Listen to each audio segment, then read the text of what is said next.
It's been 12 years now since Stanley's proton fuel cell rendered the oil businesses obsolete, but the benefits continue to manifest themselves.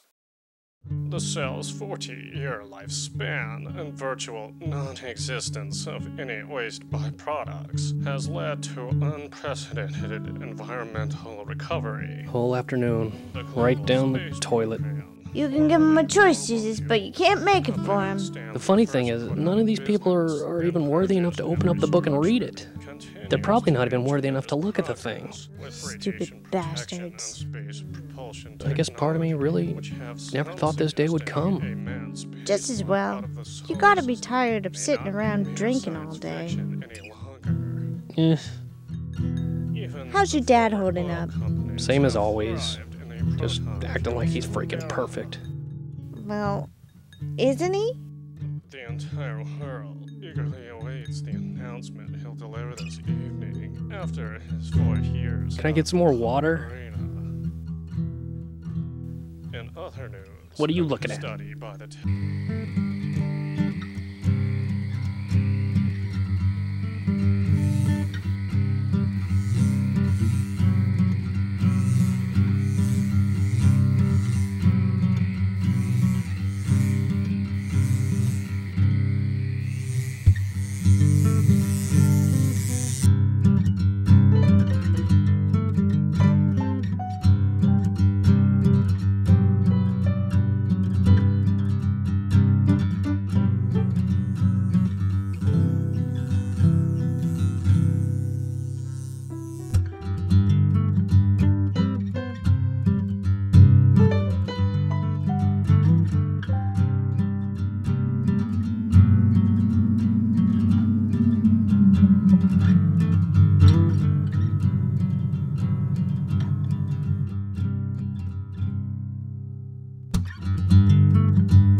love you.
Though the world's first trillionaire has been tight-lipped about the content of tonight's announcement, he said that he's never been more excited, which is, of course, no small statement coming from the man whose unprecedented humanitarian efforts have led to the cure for cancer and a near end to world hunger.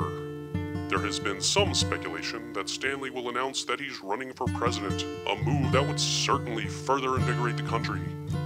Others have hypothesized that the man who created the proton fuel cell may have finally uncovered the universal theory of physics. Nothing, it seems, is out of the question, and at this point, all we can do is wait.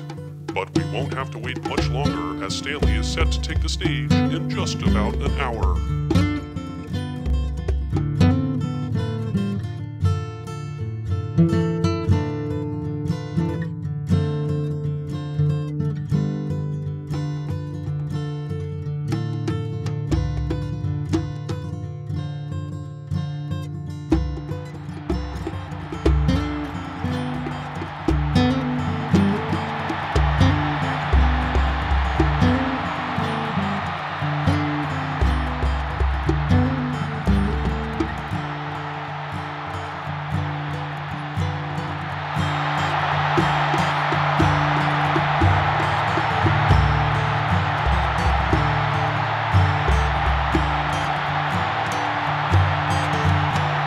Good evening, my brothers and sisters. It is so good to see you all again. Recently, I was afforded some time to sit quietly and think about the nature of things.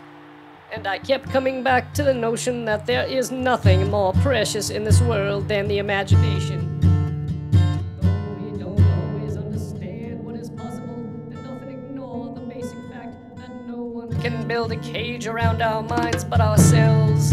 Together we have begun to destroy the self-doubt and fear that have led us to put a ceiling on what we allow ourselves to dream. Together we have allowed ourselves to look up at the moon and the stars and remember that we are tiny in the eyes of the universe, that we float through space on a tiny blue speck among billions of stars in an ever-expanding universe about which we know almost nothing. The universe is full of questions, but it is these questions that make life itself possible. It is these questions that keep us going, and it is these questions that allow us to dream. We are not a blemish, my brothers and sisters. We are humans, and tonight we stand at the precipice of a new age of knowledge, possibility, and global unity.